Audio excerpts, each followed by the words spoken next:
Good morning, magandang umaga po sa ating lahat. Araw po ngayon ng Wednesday or Thursday. Ito po si Lauren Santana, ang ordinaryong tao na nagbibigay ng kanyang opinyon, obserbasyon at pananaw sa mga isyong araw-araw na natin nababasa sa Facebook. Ang tatalakayin po natin ngayon, o isyong tatalakayin ko ngayon, ito po ay request o mungkahi na isang kaibigan natin sa Facebook. Kasi nag-post po ako na sino man po ang may gustong talakayin na anong issue, parating lamang po sa akin at aking tatalakayin. Kaya yun po, meron po akong nakita kanina na isang mungkahi na kung pwede talakayin ko ang mainit na charter change ngayon. Charter change. Kaya yon. Pero bago ko talakayin po yan, reminder ulit. Paalala ulit. Hindi ako magsasawang magbigay paalala sa ating mga politiko, sa ating mga leader, sa ating mga lingkod bayan. Yan. Public office is a public trust. Ang lingkod bayan, dapat hindi balat sibuyas. At may kasabihan, kung ayaw mong mainitan o mapasok, lumayo ka sa kalan. Meaning, kung ayaw mong napupuna, kasi kang lumalabas sa iyong matabil na dila, ayaw mong napupuna ang mga kilos at galaw mo, huwag kang pumasok sa politika o sa serbisyo publiko. Yan po, paalala yan, reminder yan, huwag kayong nagagalit.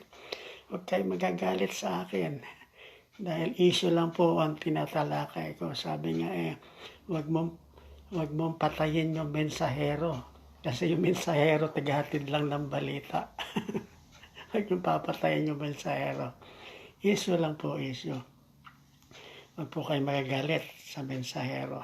Naghatid lamang po ako ng issue, mainit na issue, na tinatalakay araw-araw ngayon. Kung kayo po ay napupuna, wala po kayo karapatang magalit. Dahil kami na 113 billion na taxpayer, kami ang boss nyo. Kami ang nagpapasweldo sa inyo. Ngayon, kung magagalit kayo, kahit isang segundo, wala kang karapatan maupo dyan sa pwesto nyo.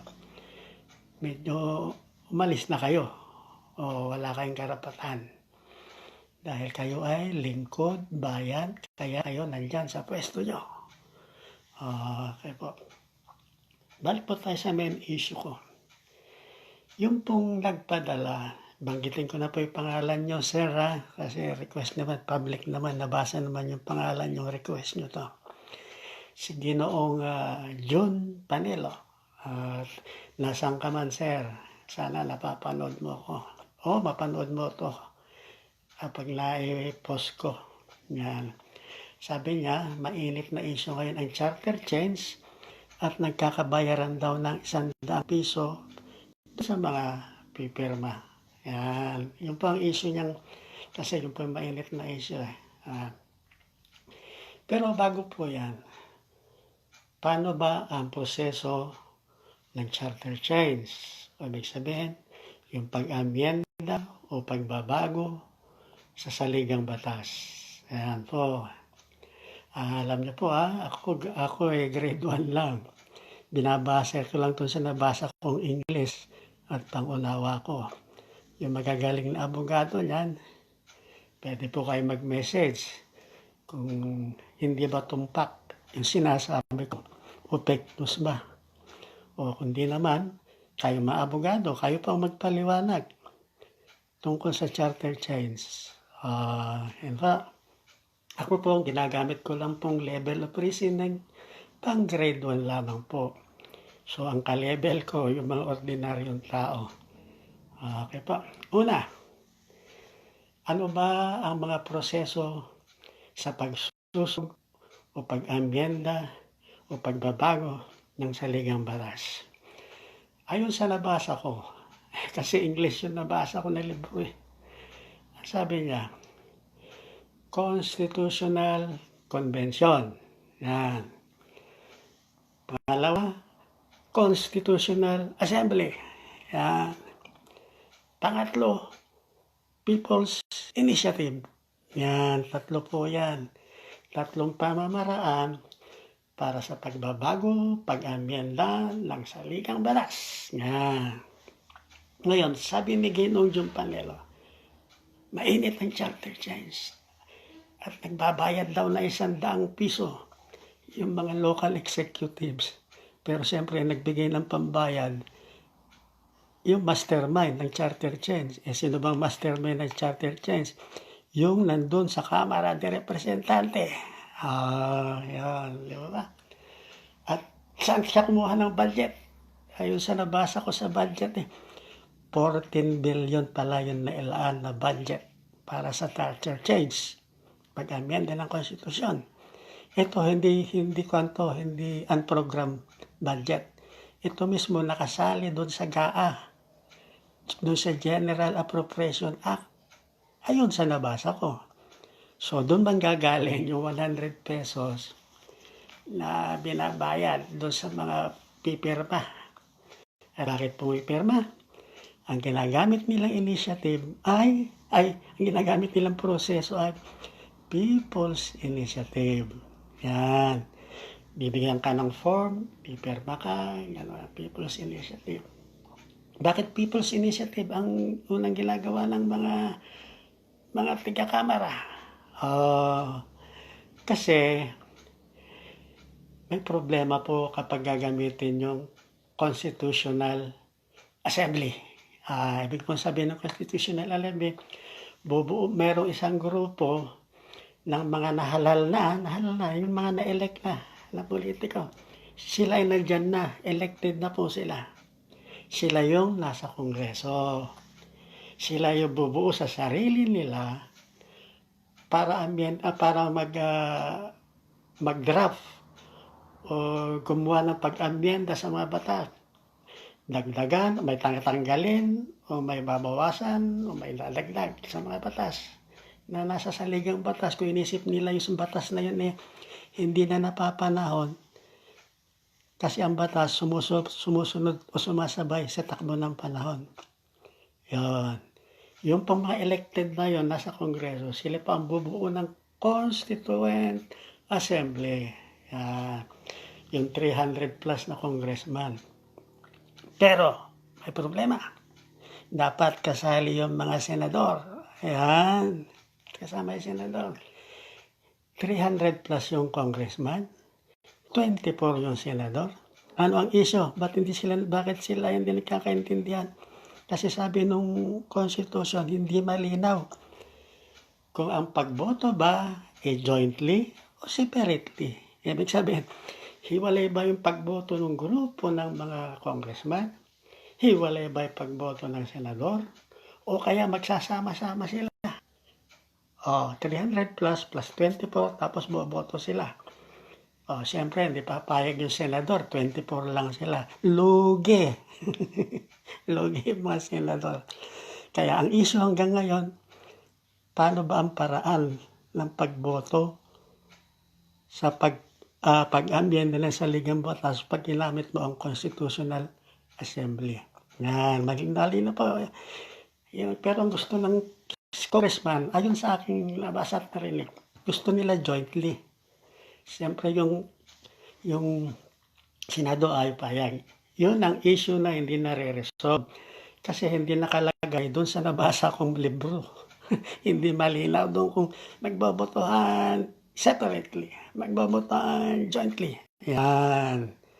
Ito opinion ko to, observation ko, palagay ko.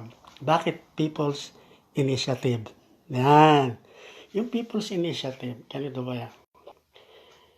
Magkakalap po sila ng, ibig sabihin initiative peoples, yung mga tao ang magsisimula, mamumuno, magmumungkahi para ganapin yung, para umpisahan yung proseso ng pag-amenda Constitution. Pero ano ilalagay nila sa People's Initiative? kapag nakuha na nila yung 3% o 3% every district, o halimbawa dito sa Nueva Vizcaya, ang botante halimbawa lang, ng 300,000, 3% lang noon ang kailangan. Tapos, intindi ko sa buong Pilipinas, 12%. Yeah. Kung lahat ng mayor may hawak ng pondo ng charter change, lahat ng mayor sa buong Pilipinas, lahat ng congressman, hawak ng pondo na 14 billion. Di siyempre, kuhang-kuha na yan. Halimbawa, si mayor, agpa-meeting tayo dito yung barangay, so umay kayo po. Tapos bibigyan ng form, pipil up. Bawat nag-fill up, may 100 piso. Ganun kadali yun. Kaya madibilis yung People's Initiative. Basta may kwarta.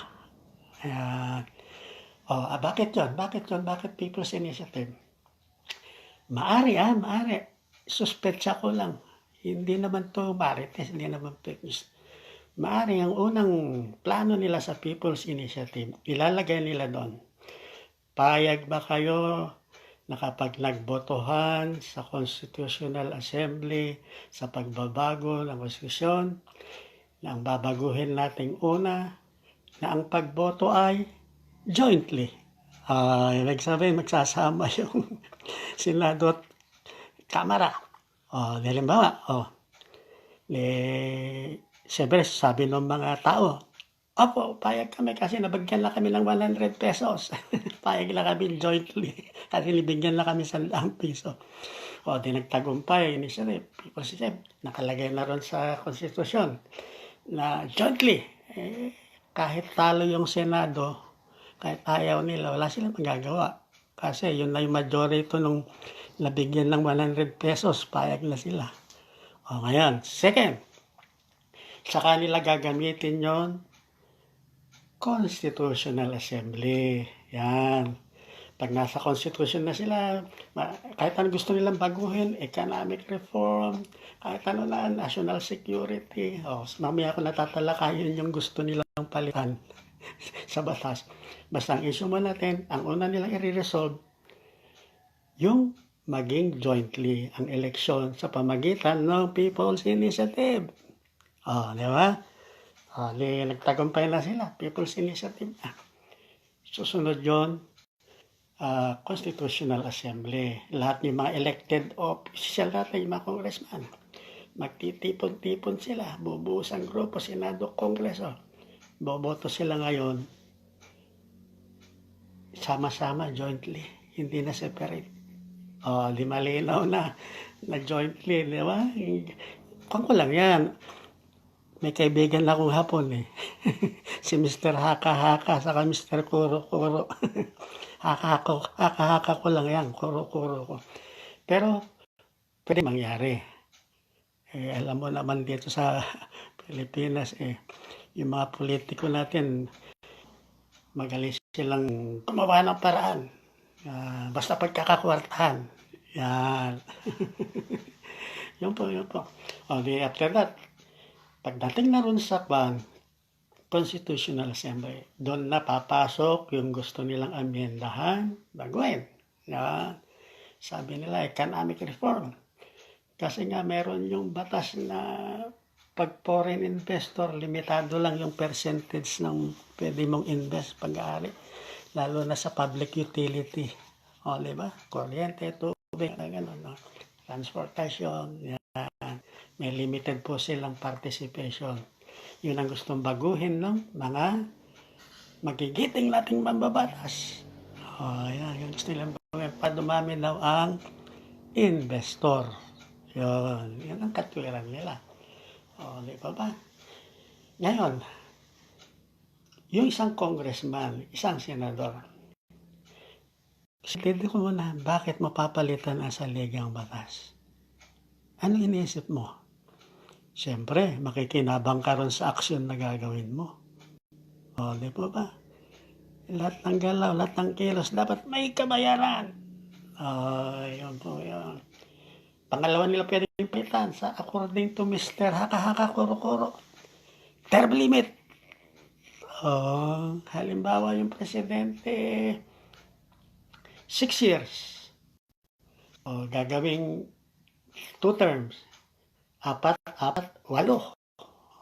Di ba? Yung congressman, governor, 3 terms, 3 years. Gagawin nilang 3 terms, 4 years. Di magiging 12. Yung senador, ganun din. Hahaba yung mga termino nila. Diba? Kasi nag-enjoy sila maglingkod sa bayan. Napakasarap maglingkod sa bayan. Diba? Ayaw na nilang umalis. Kapag naupo na, hinihintay nila yung kapalaran o tadhana o langit ang mag-alis sa kanila. Habang hindi pa sila tinatanggal ng langit o tadhana, ayaw nila umalis sa upuan nila. Diba? Ganon. Yes. Sasadway ko lamang to. Sabi ko nga po, sa mundo ng mga dorobong politiko, no permanent friends, no permanent enemies. Ang permanent lang ay kasakiman sa salapi at kapangyarihan. Yan po yan. Real talk po yan. Makatotohanan yan. Hindi fake news yan. Tanungin natin lahat ng congressman, senador. Sino sa inyo hindi magnanakaw? Sino sa inyo hindi dorobo? Diba? Yan ang real talk po tayo. Maging makatotohanan po tayo. So, ganun yan. Simple. Ngayon, kapag may nabago na sila, yung gusto nilang magkakaroon ng plebisito. Plebiscite. Para doon sa pagbabago, pag-amyenda sa saligang batas. Yan po. Ilalatag nila sa mga electorate, sa mamamayan na 18 years old pataas na botante. Tatanong doon payag ba kayo na yung mga investor natin 100% na silang makakwire ng property? Siyempre, sasagutin ng taong bayan, yes or no? Gano'n yun. Siyempre, nabayaran na ng 100 pesos, yes na. Diba? Nabayaran na sila 100. Kaya yes na. Ganon kamura ang boto ng Pilipino. Buti nga may bayad pang 100. Majority sa atin, mga mangmang stupid naging panatiko lang, boboto na sa magnanakaw. Buti nga may bayad pa 100 piso. Ganon. Siyempre, halimbawa, 100% ownership sa property. Yes, sabi ng mga nabayaran ng 100 pesos. Magiging batas na yon. Paano naman yung term limit? Habaan natin yung presidente, lahat ng politiko. Yes, sabi na naman ng mga layan, nabayaran lang 100. Paano kung halimbawa sa deliberation pala, presidential to parliamentary. Halimbawa yung hari sa kamara gusto maging prime minister. Siyempre yung mga nabayaran ng 100, yes, payag kaming maging prime minister, yung may hawak ng pondo ng 14 billion. Kasi bayad na kami 100. Yan. Siyempre, mas importante yung parliamentary. Kasi magbabago yung sistema ng gobyerno. Ang tawag lang to kay Kwan, doon sa pambansang tik-tik na may confidential pa na umubos ng 125 million sa loob ng 11 days. Ang tawag sa kanya, hindi na Secretary of Department of Education, Minister of Department of Education. Tapos yan, magiging tawag na sa kanya. Ngayon, paano si Presidente Bongbong Marcos? Kagayahin niya tatay niya. Di ba? Parliament, semi-presidential, semi-parliamentary. Katulad ng ginawa niya nung presidente siya, may prime minister siya. Naalala ko nung bata pa ako, yung si Ginoong Cesar Birata, na isang kabitenyo. Ginawa niyang prime minister. Pero yung power, nandun pa rin sa presidente. Nandun pa rin yun. Kaya lang, mas na yung parliamentary form of government. Mas may say na yung prime minister. Pero yung sa ating hybrid. Hindi gaya sa Europe, sa England. O, di ba? Bagamat yung reign at hari, kung na lang sila, titular head. Wala na silang power. Parang na yung mga hari train na doon sa England, parang pakinimbawi na lang. Pero may power at gumagawa ng mga policy patakaran yung Prime Minister. Pero dito po sa atin, alam nyo, Pilipino, laging naiba. Presidential, parliamentary ang pinagsama. Yan po. Yun po ang alam kong tunay na layunin